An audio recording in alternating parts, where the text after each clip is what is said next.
ঐকমত্য কমিশনের যে সমস্ত এজেন্ডা আলোচনা হচ্ছে তার মাঝে আজকের বিষয়টি ছিল সবচেয়ে গুরুত্বপূর্ণ, এবং সেটা হচ্ছে আমাদের কেয়ারটেকার সরকার গঠন প্রক্রিয়া এবং এটা চূড়ান্তকরণের যে বিষয়টি সেটার উপরে আমরা একমত সকলেই এই হাউসে যারা আমরা আছি যে কেয়ারটেকার সরকারের মাধ্যমেই এরপর থেকে বাংলাদেশে নির্বাচন হইতে হবে।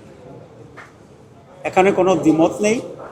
প্রায় 2 দিন এটার উপর আলোচনা হয়েছিল আগে, আজকেও নানা আলোচনাকে অ্যাকোমোডেট করে এবং গতকাল জামাত ইসলামীর পক্ষ থেকে রাত্রে আমরা একটা নতুন প্রস্তাব দিয়েছিলাম, সেটারও কিছু অংশকে অ্যাকোমোডেট করে কমিশনের পক্ষ থেকে আজকে একটি নতুন প্রস্তাবনা পেশ করা হয়েছে। সেই প্রস্তাবনার মূল বিষয়টি হচ্ছে 5 জনের একটি বাছাই কমিটি থাকবে, সরকারি প্রধান বিরোধী দল, সরকারি দল,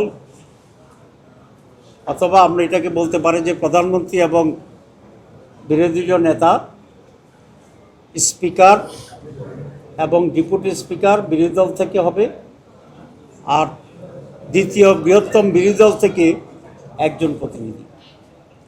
এই মিলে মোট 5 জনের বাছাই কমিটি হবে।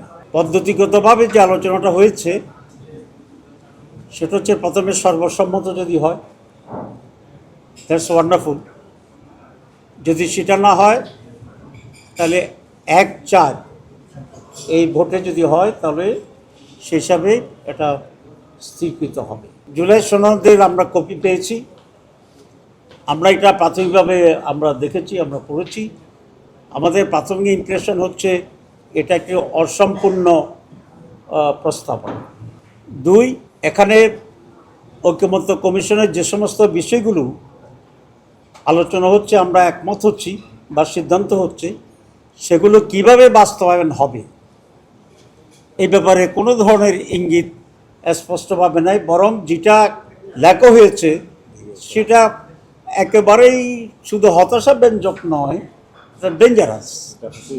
তবে তারা আজকে বলছেন যে এটা আসলে একটু মিস্টেক হয়েছে, ওনারা একটা নমুনা তৈরি করতে গিয়ে এটা লিখেছিলেন, কিন্তু আসলে এটা মূল কথা না।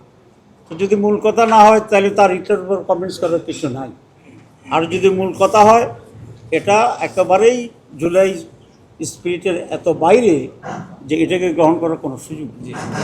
আমরা নিজেরা একটা ড্রাফট করতেছি, আমরা একটা সনদ তৈরির জন্য আমরা চেষ্টা করছি, আমরা সেটা দেব, এবং সেখানে যে সিদ্ধান্তগুলো হচ্ছে এটার বাস্তবায়নের আইনগত ভিত্তি কী হইতে পারে সে ব্যাপারে আমরা একটা স্পষ্ট প্রস্তাব দেব।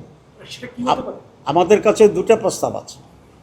একটা হচ্ছে এখানে আপনার বিধিমালা তৈরি করে, যেটা আগে হয়েছিল জিয়াউর রহমান সাহেব যখন চিফ মার্শাল অ্যাডমিনিস্ট্রেটর হয়েছিল, তার থেকে উনি প্রেসিডেন্টের যে উত্তরণ ঘটিয়েছিলেন সেখানে একটা গণভোট উনি করেছিলেন, এবং গণভোটে যাওয়ার আগে উনি অধ্যাদেশ জারি করেছিলেন। এরপরে যখন উনি আবার পার্টি করে রাজনীতিহীন করার সিদ্ধান্ত নিয়েছিলেন তখনও একটা অধ্যাদেশ তখন উনি জারি করেছিলেন, এবং এই উদ্দেশ্যের ভিত্তিতে নির্বাচন হয়েছিল, উনি ইলেক্টেড হয়েছিলেন, তার দল মেজরিটি পেয়েছিল। পরে পার্লামেন্ট এসে এটাকে রেটিফাই করেছে, এটার বৈধতা দিয়েছে। তা আমরা মনে করি এই 2টা পদ্ধতিকেই আমরা গ্রহণ করতে পারি, হয় অধ্যাদেশের মাধ্যমে এটাকে আইনি ভিত্তি দেওয়া, এবং পরে যারাই নির্বাচিত হন তারা এটাকে রেটিফাই করবেন, এই কমিটমেন্ট নেওয়া।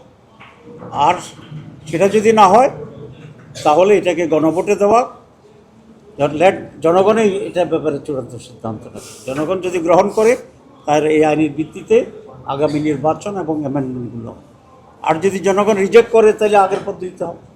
সুতরাং এটার একটি আইনি ভিত্তি দিতে হবে, এবং এটার জন্য আমাদের আইদার আমি যেটা বলছি অধ্যাদেশ আর গণভোট, এই 2টো হচ্ছে আমাদের প্রস্তাবনা।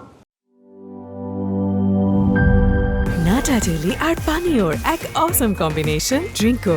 চিল থাকতে চান ড্রিঙ্কো চাবান।